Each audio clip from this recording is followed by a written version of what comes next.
살아가는 동안에 나의 힘을 의지할 수 없으니 기도하고 낙심하지 말 것은 주께서 참 소망이 되심이라. 하나님의 꿈이 나의 비전이 되고 예수님의 성품이 나의 인격이 되고 성령님의 권능이 나의 능력이 되길 원하고 바라고 기도합니다.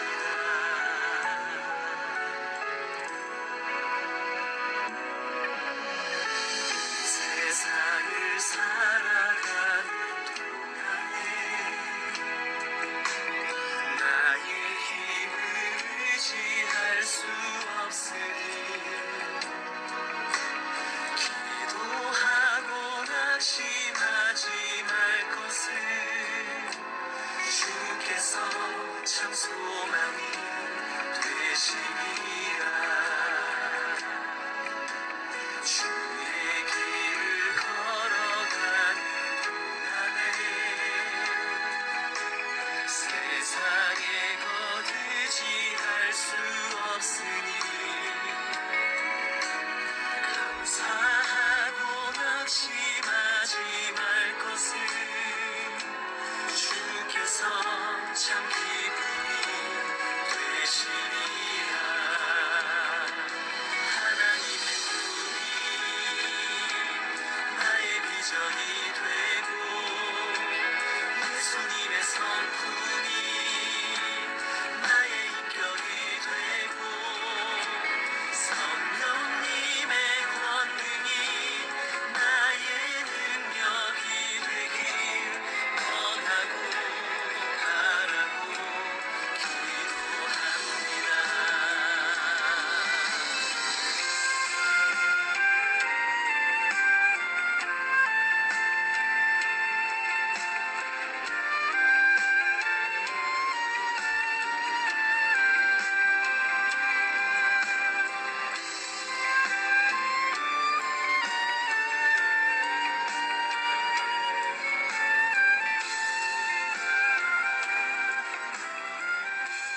은혜 받으신 하나님 말씀은 신약성경 마태복음 15장 1절로 11절 말씀입니다. 신약성경 25면 그 전후를 찾으시면 되겠습니다.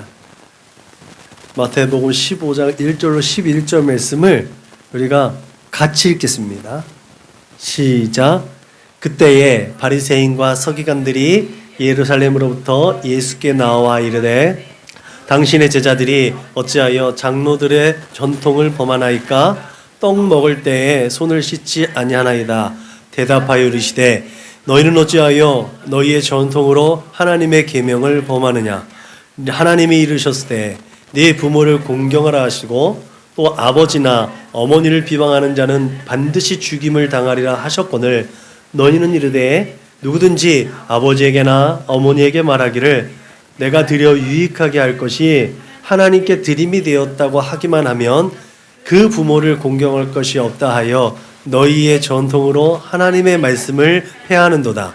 외식하는 자들아, 이사야가 너희에 관하여 잘 예언하였도다. 일러스되 이 백성이 입술로는 나를 공경하되 마음은 내게서 멀도다.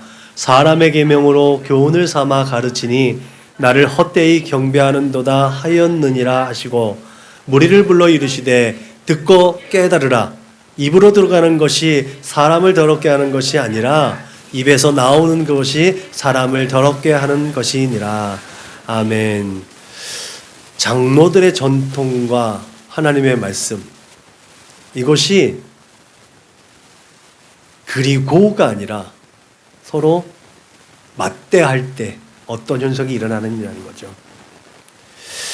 여러분, 마태복음 우리가 이제 리딩 지저스로 지난주 이번 주 마태복음을 읽고 주 이제 후반부에는 마가복음으로 전환됩니다. 공감복음을 이제 요번 8월 말서부터 공간 복음을 계속 읽고 복음서를 이제 9월 달까지 계속 읽잖아요. 그런 의미에서 하나님의 말씀대로 산다는 것이 얼마나 중요한지, 하나님의 말씀대로 살 것이냐 아니면 우리가 여태까지 살아왔던 종교적 관습대로 살 것인가 굉장히 중요한 문제인데, 마태복음은 그것을 우리에게 말해주고 있습니다. 마태복음 안에서의 배경, 예수님이 이제 활동했던 시기니까 분명 마태복음 안에서의 배경은 유대계 전체 안에서의 어떤 개혁적인 운동의 예수 운동의 하나예요. 그런 것은 이제 예수의 행적, 예수님의 행적이라고 볼 수 있는 것이죠. 그렇지만 이 복음서가 예수님의 행적이 이제 초대교회 성도들에게 이제 읽혀질 수 있도록 집필되어지고 그렇게 보여졌던 이 시기는요, 유대교와 기독교는 어느 정도 서로의 갈 길의 방향이 다르게 형성되어졌던 시기입니다. 말하자면 유대교 안에서의 한 분파로서의 나사렛파에서 이제는 엄연하게 그리스도에게 속한, 나사렛 예수 그리스도에게 속한 그리스도인으로서의 정체성을 조금씩 다져가고 있었던 그 상황 속에서 예수님의 교훈과 예수 그리스도를 통한 하나님의 위대한 섭리와 계획을 마태는 기록하고 있고, 또 마태의 공동체, 그러니까 마태의 제자들이 이제 마태복음을 편집한 거 아니겠습니까? 그들이 그렇게 구축해 나가고 있었다는 거죠. 분명히 의도가 있는 복음서의 이제 모습을 우리는 보고 있는 것입니다. 이런 입장에서 마태복음은 예수께서 메시아의 삼중 직무, 예수님께서 이 땅에서 하셨던 직임이 뭐냐?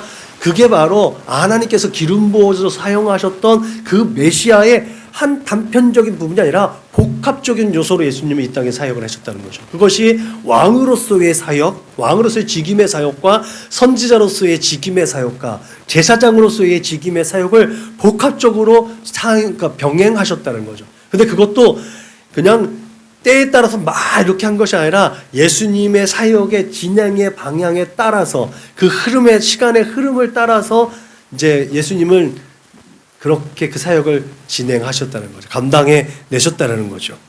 그래서 제가 이제 마태복음 한참 이렇게 항상 초기에 얘기할 때마다 말씀 거론하는 거예요. 마태는 28장으로 이루어진 이 마태복음서 안에서 1장부터 4장 상반부까지는 예수님이 혈통적으로 유다 왕족의 혈통을 가지고 진정한 이 땅에서의 왕, 하늘에서 하나님 우편에서 왕으로서의 그 지위를 누리는 것뿐만 아니라 이 땅에서 혈통적으로도 명분을 확실하게 가지고 있는 유다의 왕족으로서의 정통 혈통을 가지고 있는 왕이다라는 것을 마태는 밝히고 있지요. 그리고 4장 후반부부터 25장까지는 예수님이 이제 선지자로서 하나님이 그 백성에게 하나님의 말씀과 하나님의 말씀, 하나님의 나라와 하나님의 말씀과 이 치유 사역을 통해서 선지자로서의 사역을 마태는 기록하고 있다는 거죠.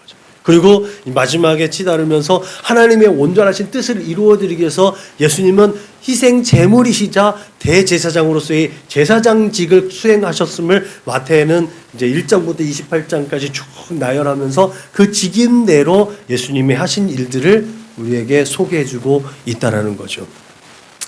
그렇게 마태가 복음서의 첫머리에 당연하게 아브라함과 다윗의 자손 예수 그리스도의 계보라 하였다는 것은 아브라함 하나님의 선민으로서의 예수 그리스도, 그리고 다윗 왕가로서의 예수 그리스도, 이게 정통 혈통이라는 것을 엄연하게 드러내고 있다는 거죠. 그래서 예수 그리스도가 언약의 시작이자 선민의 시작이 된 아브라함과 유다 왕족의 정통성을 판단하는 그 기준에 부합되어져 있는 참 하나님의 메시아라는 것을 분명하게 드러내고 있다는 거죠. 그렇게 레위 지파에 속했던 세리였던 마태는 모세의 율법을 신봉하는 유대인들에게 그들이 그토록 고대하는 모세와 같은 선지자가 바로 나사렛 출신의 예수라는 사실을 분명하게 밝히기 위해서 이것을 기록했을 뿐만 아니라 지금 많은 핍박과 환난과 고통 중에 있는 그리스도에게 속한 그리스도인들에게 우리가 예수를 믿는 것이 정통이라는 것을 증언해주고 있다는 거죠. 마태는 그렇게 율법적인 유대인의 사고와는 달리 정말 유대의 전통적 사고를 가지고 있으면서도 천국 복음을 선포했던 예수님의 가르침과 그 구약과 어떤 관계가 있는지를 소개해 주려고 노력했습니다. 그래서 예수님을 핍박했던 유대인들이 이 예수님의 진실된 모습, 확실한 하나님의 메시아로서의 본질적인 모습을 보고 되돌아오기를 원했고, 여러 가지 환난과 핍박과 고통 중에 있는 그들이 그 모든 시험과 환난과 유혹과 핍박을 견딜 수 있도록 위로하고 격려해 주기 위한 메시지들이 이 안에 담겨져 있다는 거죠. 그래서 마태복음 안에서는 무엇으로 하신 말씀을 이루려 하심이라는 이 문구를 통해서 지속적으로 구약에 선포되어진 그 말씀이 예수 그리스도로 말미암아 성취되어졌다라고 하는, 그래서 구약은 모세의 율법으로 대변되잖아요. 신약은 은혜인데 약속의 성취가 이루어진 게 여호수아. 하나님께서 약속하신 가나안 땅에 여호수아가 정복해서 하나님의 약속하신 땅의 정복의 성취는 가나안 정복을 통해서 이루어졌잖아요. 그래서 엄밀하게 구약과 신약은 모세와 여호수아, 모세와 예수로 구분되어집니다. 이게 은혜인 거죠. 그래서 예수가 은혜인 거예요. 그래서 율법을 완성하셨다는 거죠.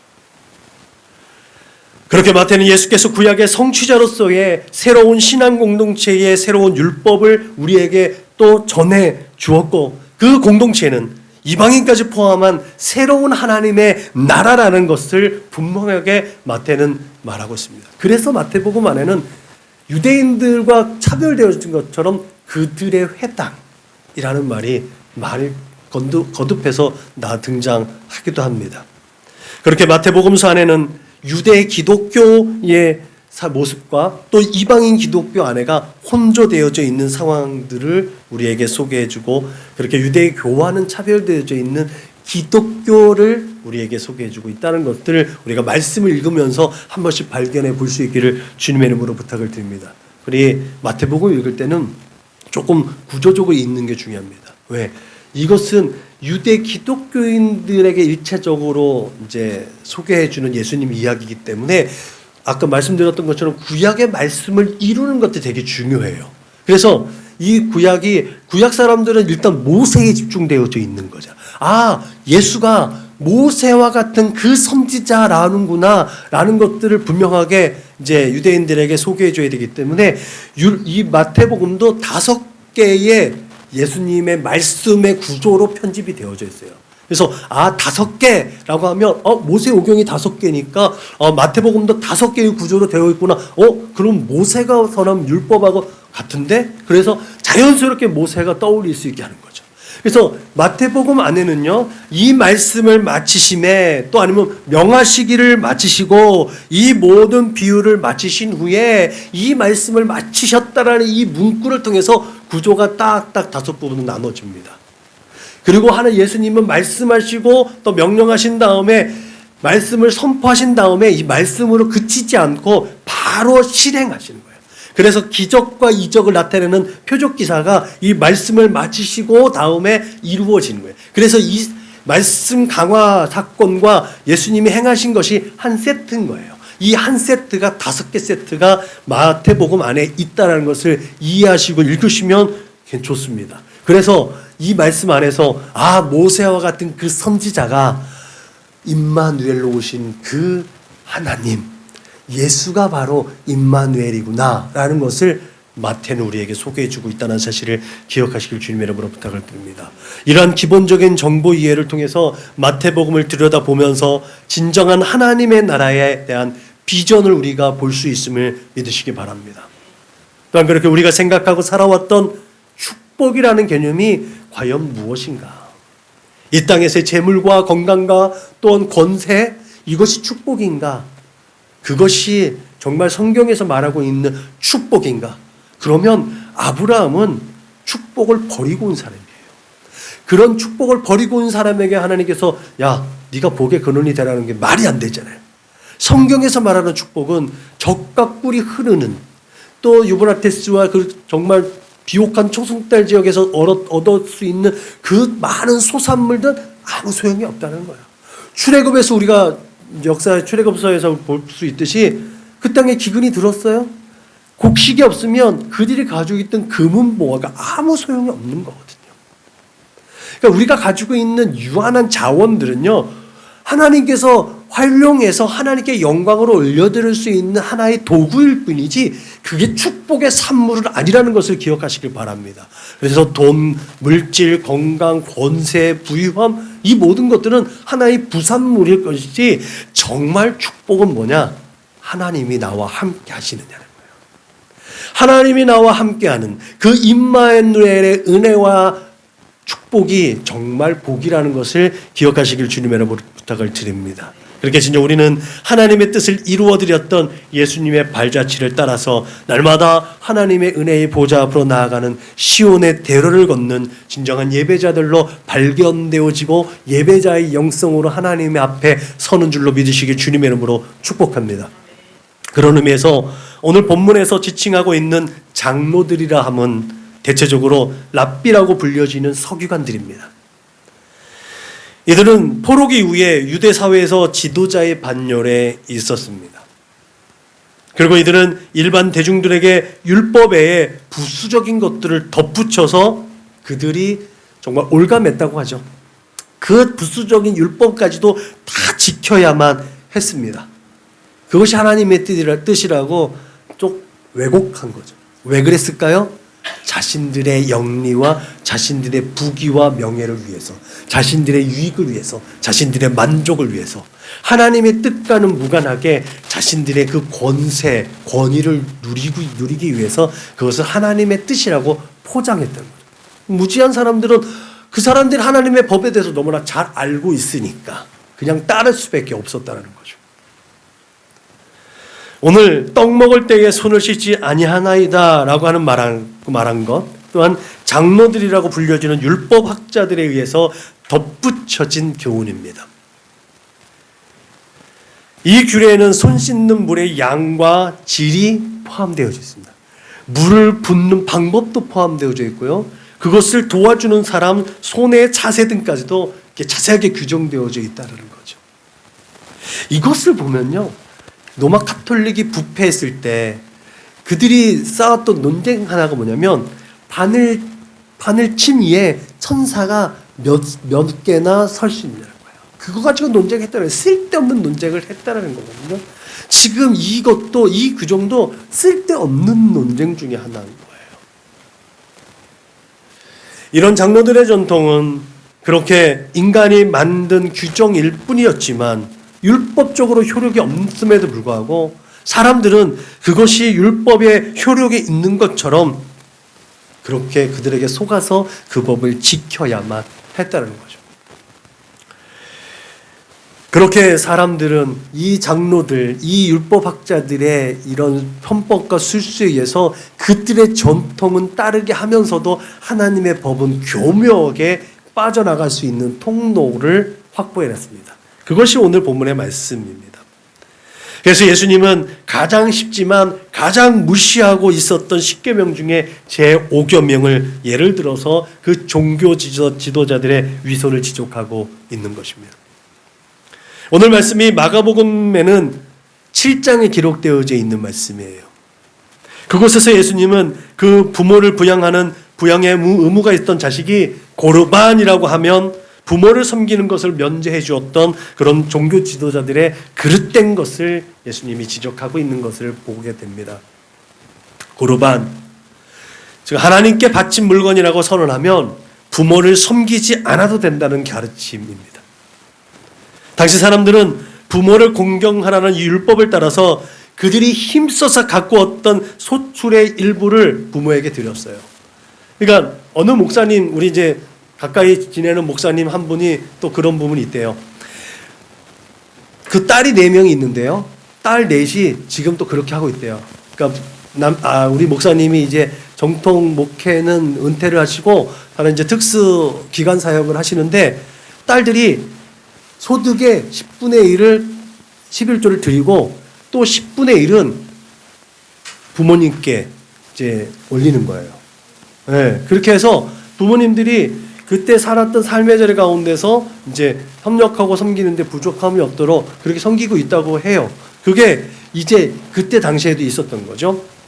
제가 이제 예전에 10의 3조의 목표를 세우고 10의 1조는 예물로 드리고 10분의 1은 선교 예물로 드리고 10분의 1은 문화 선교 때문에 이제 책을 구입하는 도서에 하는 그런 것들이 그 안에 담겨져 있는데, 내가 우리 자녀들한테는 그런 교육을 안 해서 좀 내가 그저 부족한 부분이, 그 선교사님 말을 들으면서도 나는 그렇게 했는데 우리 자녀들한테는 그런 교육을 안 해서 참 미안하다는 생각을 하는데, 한번 그런 것들을 훈련하고 수련해 볼 수 있기를 주님의 이름으로 부탁을 드립니다.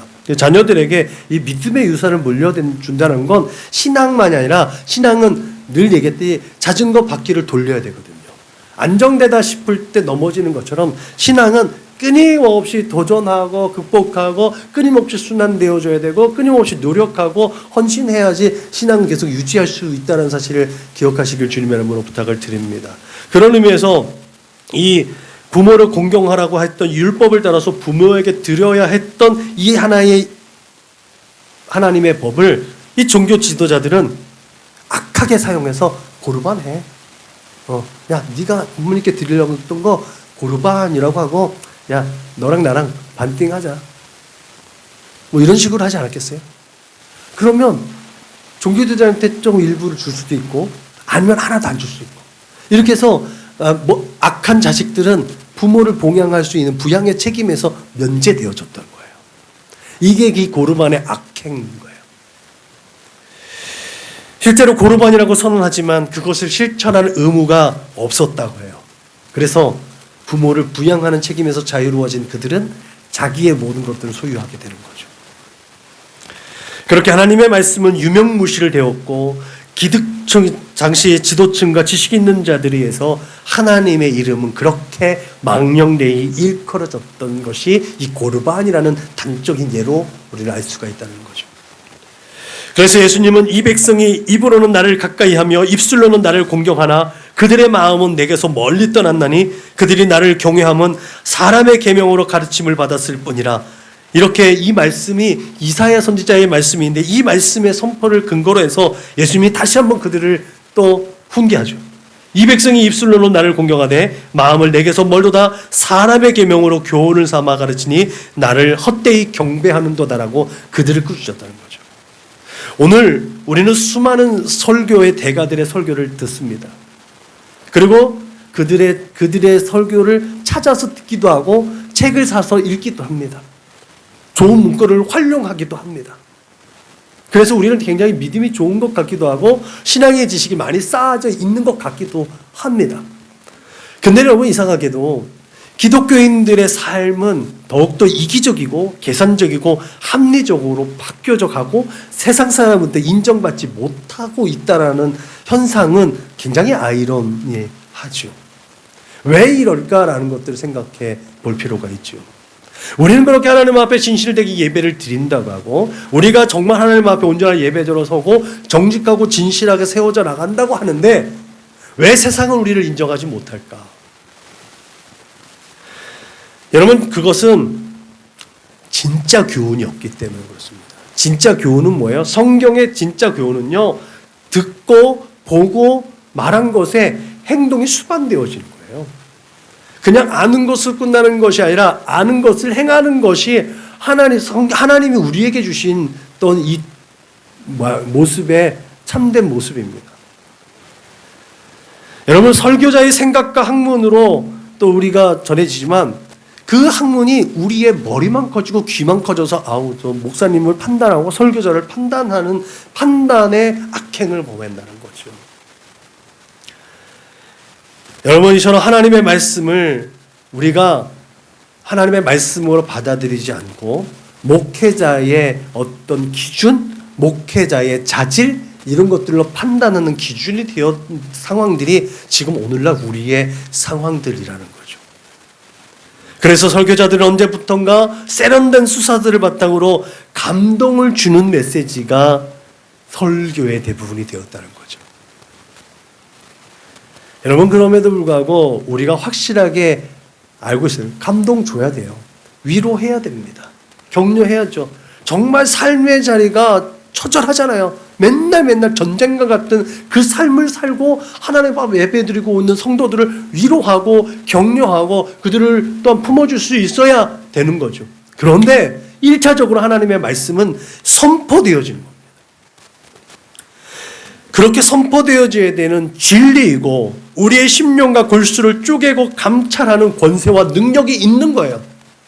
우리가 처절하게 전쟁과 같은 삶을 살고 있는 중에 우리가 세상 가운데 속하여서 세상 사람들과 똑같이 악유다툼하며 살아가지 않았는가? 거기에서 욕심과 이기심과 또한 사람들과 분쟁하고 다투면서 내 욕심을 채우려고 하지 않았는가? 내 정욕대로 잘못 살지 않았는가에 대한 분명한 깨달음이 하나님의 말씀 앞에서 나를 분별할 수 있어야 된다는 거죠. 그게 강단에서 선포되어지지 않으면 누가 알겠어요? 누가 말해주겠어요? 좀 전에 말씀드렸듯이 물론 청중들의 삶을 이해하고 위로하고 격려하고 그 예배의 지루함을 달래줄 필요성도 분명히 있습니다. 그러나 그 모든 것보다 우선되어져야 할 것이 바로 살아계신 하나님의 말씀, 살아계신 하나님의 거룩하신 뜻이 온전하게 전달될 수 있어야 된다는 거죠. 하나님이 지금 너의 상황을 보시고 뭐라고 하실까? 하나님이 지금도 너의 삶의 모습, 너의 삶의 마음의 중심을 보시고 뭐라고 말씀하실까라는 것들을 제시해 줄 수 있어야 된다는 거죠. 그때 우리가 하나님 앞에 서는 거 아니겠습니까? 그 말씀 앞에 섰을 때 내가 한 주간을 살면서 내가 이 세상에 살면서 정말 유토피아를 이루면서 살 수는 없지만 그럼에도 불구하고 신앙적인 양심과 윤리를 가지고 살아가는 거에서 내가 조금 벗어나지는 않았는가? 세상이 말하는 도덕의 가치와 윤리적 가치와 사회적 규범적 가치보다 그거보다도 못하게 살지는 않았는가라고 나를 판단할 수 있는 기준을 세워줘야 되는 거 아니냐는 거죠. 여러분, 그런데 이 시대는 설교자가 인기를 추구하고 학문을 추구하고 그 세련된 미사여구를 추구해서 사람들의 마음을 빼앗는 데만 혈안이 되어져 있다는 것을 또한 간과할 수 없는 거죠. 이게 무엇을 의미하는지 아세요? 이게 지금 장로들이 사람들과 사람들 마음에 올무에 매게 해가지고 그들에게서 자신의 유익과 만족과 자신의 기득권을 부축하려고 있는 이 마태복음 안에 있는 이 장로들의 모습과 별반 차이가 없다는 거예요. 여러분, 종교개혁 이전에 교황과 사제들이 평신도들의 귀를 막고 입을 막고 생각을 막고 자신들의 권위와 권세를 누리려고 하나님의 말씀을 제대로 가르치지 않았어요. 하나님의 말씀이라고 하지만 하나님의 말씀을 왜곡하고 하나님의 말씀을 또한 미화해서 사람들에게 애매하게 가르쳤어요. 책임지려고 하지 않았어요. 그 결과 신자들은 무지한 자들이 되었습니다. 그렇게 어리석은 십자군 전쟁에 동원되어져서 그 교권과 황권의 희생자가 되었고 아주 기독교 역사의 치명적인 약점과 치명적인 결격 사유가 되었습니다. 그렇지만 종교개혁 이후에 마틴 루터에 의해서 성경이 이제 일반 대중들이 다 읽고 볼 수 있는 라틴어로 번역이 된 다음에 성도들이 성경을 읽고 의식이 깨어지기 시작한 거예요. 하나님의 말씀이 그게 아니구나. 그래서 개혁교회가 일어나기 시작한 거 아니겠습니까? 그렇게 새로운 지평을 열어갔던 기독교회가 이제 종교개혁 500년이 넘는 이 시점에 또다시 그렇게 귀가 막히고 눈이 막히고 입만 살아있는 어리석은 지혜의 장이 되어버렸다는 거죠. 이 모든 것이 또한 말씀을 제대로 가르쳐야 할 지도자들의 책임이기도 합니다. 저의 책임이기도 합니다. 그리고 그 이면에는 장로들의 전통을 따르던 유대인처럼 교리나 교단의 정체성을 성경의 권위보다 더 우월하게 가르친 그 목회자나 교수들이 있다는 것도 부인하기 어렵습니다. 이러한 모습 속에서 인본주의적인 것들이 얼마나 교회 안에도 많이 스며들어 와서 교회 안에 다 중심을 잡고 있는지 우리가 한번 판단해 볼 필요가 있는 것이죠. 좀 더 편하게 하나님을 섬길 수 있는 방법을 찾는다라는 그 미명하에 자행되어진 예배와 경배, 긴장감이 사라진, 경외감이 사라진 그 예배와 경배에는 결국 하나님과 예수님은 빠져 있고 우리들의 흥과 열정만 남아 있다는 거죠. 얼마 전에 새롭게 하소서라는 어떤 짤막한 토막에서 그 유명한 그 최시원인가요? 최시원 가수 맞죠? 최시원 가수가 찬양을 이제 안 부른다. 그러니까 본인 부르지만 대중적으로 찬양을 부르지 않는다는 거예요. 그가 그런데 예배 콘서트를 갔는데 어느 순간에 와서 매니저한테 나 노래 잘했어? 라고 하더라는 거예요. 본인이. 그러면서 깨달았대요. 하나님께 불려진 찬송과 예배. 근데 거기에 내가 중심이었구나 라고 해서 대중적인 것을 자기가 찬송을 하지 않는다고 하더라고요. 집회 찬양을 하지 않는다는 거예요. 그 깨달음이 되게 중요한 것 같아요. 내가 지금 예배를 하고 내가 지금 찬송을 부르고 내가 지금 기도를 하고 내가 헌신하고 봉사하는데 내 안에 하나님이 이 열정과 헌신과 우리의 강구를 하나님이 받아주시는가? 하나님께서 내 음성에 귀 기울여 주시는가? 라는 의식이 있느냐는 거예요. 그것이 우리의 신앙생활에 굉장히 중요한 중심인 줄로 믿으시길 바랍니다. 여러분, 이 모든 문제의 답이 오늘 예수님의 말씀 가운데 있어요. 이 백성이 입술로는 나를 공경하되 마음은 내게서 멀도다. 사람의 계명으로 교훈을 삼아 가르치니 나를 헛되이 경배하는도다. 어쩌면 오늘 얼마 전에 우리가 설교에서 요한 3서를 살펴봤듯이 요한이 가이오에게 보낸 편지를 통해서 엿볼 수 있듯이 자신이 주인이 되어버린 사람들의 진면목을 볼 수 있는 거 아니겠습니까? 우리는 저마다 자신들의 입맛에 맞는 공동체를 세워놓고 있습니다. 그리고 자신의 입맛에 맞는 교회, 자신의 입맛에 맞는 공동체를 찾아갑니다. 그렇게 서로 자기들이 옳다고 주장하고 다른 사람들은 틀렸다고 비판하고 정죄하고 조롱하고 멸시하고 반목하고 있는 것이 오늘날 교회에 다니고 있는 사람들의 모습이라는 거죠. 그들 안에 하나님이 있겠습니까? 그들 안에 예수님이 있겠습니까? 요한 서신에서 볼 수 있듯이 디오드레베라는 인물은 자신의 집을 교회로 활용하고 있었음을 우리가 추측할 수 있죠. 그렇기 때문에 그는 자기의 영달과 자기의 명예와 자기의 권위적인 걸로 인해서 자기 마음에 안 드는 사람들은 우리 집에 오지 마 라고 할 수 있었던 거야. 이 말이 뭐야? 우리 교회 오지 마. 이 말 아니에요? 당신하고 우리 잘 안 맞으면 우리 교회 오지 마세요. 절이 싫으면 중이 절을 떠난다는 말처럼 오늘날 교회는 그렇게 돼버렸어요. 우리가 여태까지 이렇게 해왔기 때문에 이렇게 하기 싫으면 우리 교회 오지 마. 딴 데 가. 교회가 그래서만 안 되는 거잖아요.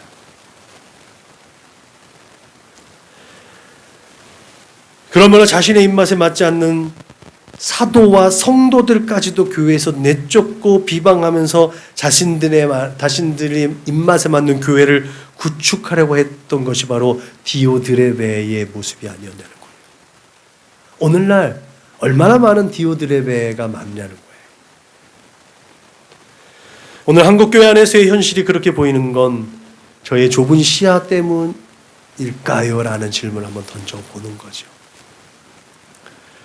지금까지 구축해 놓은 교회의 이미지, 성도의 숫자, 교회의 규모 등의 그런 안정된 수입과 또 영향력을 남주기는 뭐하고 사명도 없고 소명도 없고 실력도 없는 자식들에게 대물림해 주려는 세습교회의 형태 또한 또 그렇게 보이는 건 또 나만의 또 좁은 식견인가라는 질문을 한번 던져보는 거죠. 싫으면 다른 데 가. 싫으면 우리 교회 오지 마. 이것이 비단 대형교회만의 문제는 아닙니다. 작고 적은 중소의 교회들도 그렇게 교회를 사유화하고 그렇게 은퇴를 앞둔 목회자들의 노후 대책으로 사고팔고 대물림하는 그런 소리들이 여러 군데서 듣고 보게 됩니다. 그래서 잘 꾸며진 교회는 그렇게 자신들의 퇴직금으로 다른 사람한테 팔아서 카페로 전락이 돼요. 여러분, 교회가 관광상품으로 둔갑한다는 걸 아시나요? 사람들 마음에 종교성이란 게 있어요. 그렇잖아요. 그래서 자신들은 경건하지 않은데 경건한 곳을 찾아가는 거예요. 경건한 곳을 찾는데 교회만한 데가 어디 있어요? 그래서 교회가 카페인데 옛날에 교회로 사용되어졌던 곳을 카페로 꾸민 그곳에 가서 커피 마시고 수다 떨면서 그 경건함을 그들은 거기서 경험한다는 거죠. 여러분, 그렇게 하나님께 대한 경건하고 거룩한 예배가 올려지던 교회는 뭔가 고요하고 종교적 감흥을 얻기 위한 사람들이 찾아가는 공간으로 전락하고 만다는 거예요. 어쩌면 오늘 말씀의 취지에서 옆으로 나아간 것 같지만, 그럼에도 불구하고 중요한 것은 거듭해서 말씀드리지만 성도가 똑똑해야 된다는 거예요. 내가 장로들의 전통과 관습을 따라갈 것이냐, 하나님의 말씀을 따라갈 것이냐, 그것은 성도가 얼마나 똑똑하고 지혜로우냐는 거예요.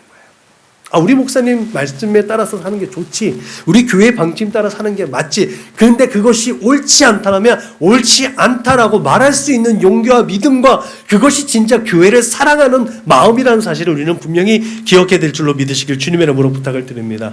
그때 그렇게 시대를 분별하고 상황을 올바르게 판단하고 그렇게 공유하는 공동체나 이웃들에게 일련의 상황과 상태를 정확하게 설명할 수 있어야 그것이 온전하게 믿음을 표현하는 것이고, 그래야 그리스도인은 장로들의 전통보다는 하나님의 말씀을 따라 생명 있는 삶을 살아낼 수 있음을 믿으시길 주님의 이름으로 축복합니다.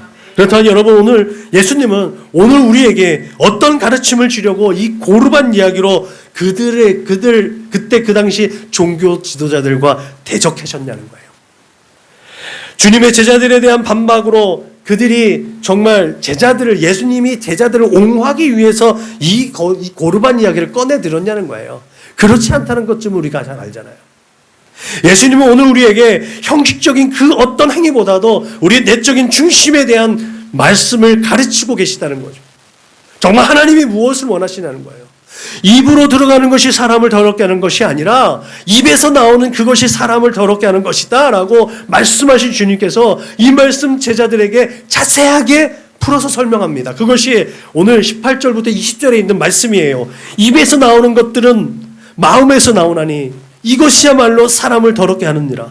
마음에서 나오는 것은 악한 생각과 살인과 간음과 음란과 도둑질과 거짓 증언과 비방이니 이런 것들이 사람을 더럽게 하는 것이요 씻지 아니한 손으로 먹는 것은 사람을 더럽게 하지 못하느니라. 여러분, 이렇게 종교자들의 위선과 그 외적인 교훈과는 달리 정말 그 안에 하나님의 사람들은 내면의 질서가 있어야 돼요. 내적인 성결이 있어야 된다는 것을 예수님이 우리에게 분명하게 말씀하고 있음을 믿으시기 바랍니다. 그렇게 겉모습만 번지르르한 종교인이 아니라 날마다 하나님 앞에 전실한 진실과 거룩한 삶을 드리는 그 예배자가 참 하나님이 원하시는 신앙인이라는 거죠. 그때 우리는 교인보다는 성도라는 이름으로 불려지게 되는 줄로 믿으시기 바랍니다. 아무리 11조를 많이 내고 헌금을 많이 내서 교회를 건축하고 교회의 의지를 내놓는 사람일지라도 그 마음의 중심에 천국의 소망을 품고 감사함으로 하나님을 섬기는 마음이 아니라면 그것은 외식하는 행위일 뿐이라는 거예요. 내가 이만큼 했어. 주님은 하나님 앞에 아무것도 자랑할 것이 없음을 교훈했습니다. 그렇기 때문에 우리의 마음의 중심을 하나님께 두어야 한다는 사실을 기억하시길 바랍니다. 너희는 그 은혜에 의하여 믿음으로 말미암아 구원을 받았으니 이것은 너희에게서 난 것이 아니요 하나님의 선물이라. 행위에서 난 것이 아니니 이는 누구든지 자랑하지 못하게 하려 함이라. 이 말씀이 그래서 진리이고 생명인 줄로 믿으시기 바랍니다. 그러므로 우리가 무엇으로 하나님께 자랑할 수 있으며 무엇으로 하나님의 사랑을 이 세상에서 대신할 수 있냐는 거예요. 아무것도 그것을 대신할 수 없습니다. 그 무엇으로도 하나님의 그 큰 은혜와 사랑을 갚을 길이 없다는 사실을 기억하시길 바랍니다. 그래서 죽게 하듯 한다는 것은 우리가 아무리 해도 우리에게는 해가 되고 손해가 될 수 있는 게 아니라는 거예요. 내가 없는데 어떻게 죽게 하듯 하며 하나님께서 공급하시는 줄을 믿으시길 바랍니다. 지혜를 주시고 물질도 주시고 건강 주시고 시간 주시고 모든 에너지와 또 그것이 내가 안 되면 동역자를 보내주셔서 그 일을 감당하게 하실 줄로 믿으시길 주님의 이름으로 축복합니다. 여러분은 우리의 삶의 모든 자리 가운데 습관적으로 전해오는 관습을 끊어내고 하나님의 말씀을 지켜 행하기 위한 노력과 결심이 있어야 될 줄로 믿으시기 바랍니다. 언제나 우리는 지금까지 그렇게 해왔으니까, 지금까지 그렇게 하지 않았는데요. 이러한 반문을 통해서 교회가 안일해져 있고 교회가 계속 나태해져 가는 것들을 방치하고 있었는지도 모릅니다. 그것은 어쩌면 아까 얘기했던 것처럼 인본주의가 이제는 교회의 중심이 되어져 있기 때문은 아닌가.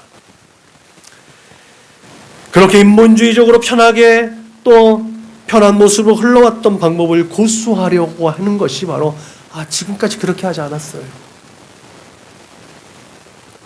이 말 속에 담겨져 있습니다. 그러므로 우리의 의식과 마음이 항상 하나님의 말씀이 무엇을 의미하는지 검증하고 집중하고 큐티하면서 경건의 연습과 훈련들을 통해서 우리의 삶의 삶 속에서 경건의 능력을 발휘하고 경건의 능력을 영향력을 발휘할 수 있기를 주님의 이름으로 부탁을 드립니다. 그래서 언제나 교회의 전통보다 하나님의 말씀의 본뜻이 우선되어져서 살아계신 하나님의 말씀이 우리의 삶 속에서 능력 있게 역사함으로 날마다 생동감 있고 활력 있는 꿈과 소원과 비전들을 이루어가는, 그렇게 하나님의 뜻을 이루어 드릴 수 있는 믿음의 거룩한 권속들 되시기를 주님의 이름으로 축복합니다. 기도하시겠습니다. 하나님 감사합니다. 오늘도 귀하신 하나님 말씀 앞에서 우리의 삶을 또한 비추어 볼 수 있도록 인도하심을 감사합니다. 하나님, 우리의 삶의 자리 가운데 앞서 행하신 예수 그리스도가 모델되게 하시고 예수 따라가는 거룩하고 복된 삶 가운데 하나님의 뜻을 이루어 드리는 믿음의 삶을 살아낼 수 있도록 주님 축복하여 주옵소서. 하나님의 말씀 따라 순종하며 살 때에 장로들의 전통과 같은 교회의 관습적인 종교적인 관습을 따라서 어리석은 사람 되지 아니할 수 있도록 늘 날마다 하나님의 은혜를 구하는 우리 모두가 될 수 있도록 주님 축복하여 주옵소서. 감사하며 걸어가신 예수님의 이름으로 기도드렸습니다. 아멘.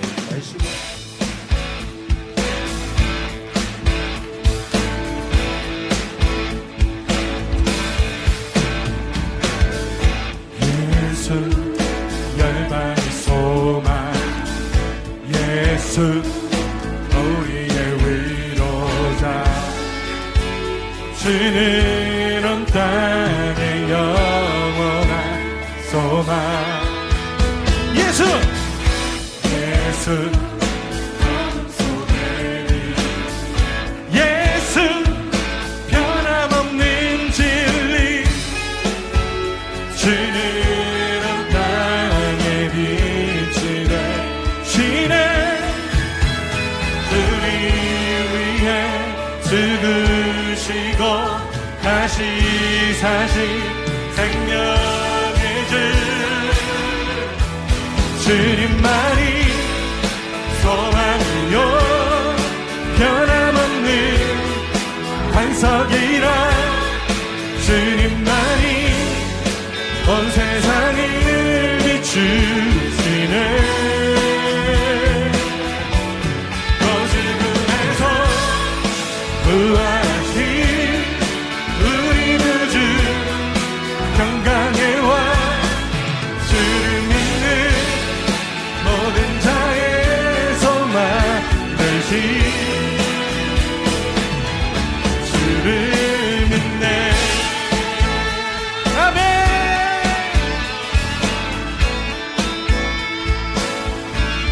예수 열방의 소망, 예수 우리의 위로자, 주는 온 땅의 영원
죽음에서 부활하신 우리 구주 평강의 왕.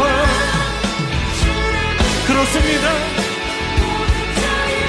주님이 우리의 소망이 되십니다. 주를 믿네.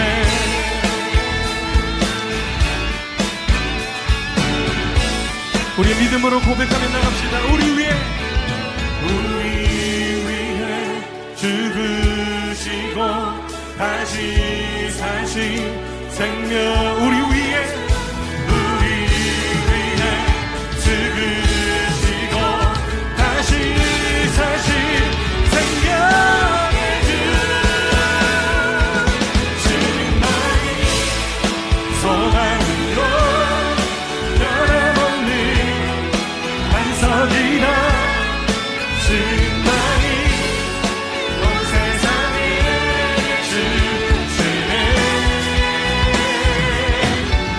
저 죽음에서 부활하신 우리 구주 평강의 왕. 주를 믿는 모든 자의 소망 되신 주를 믿네.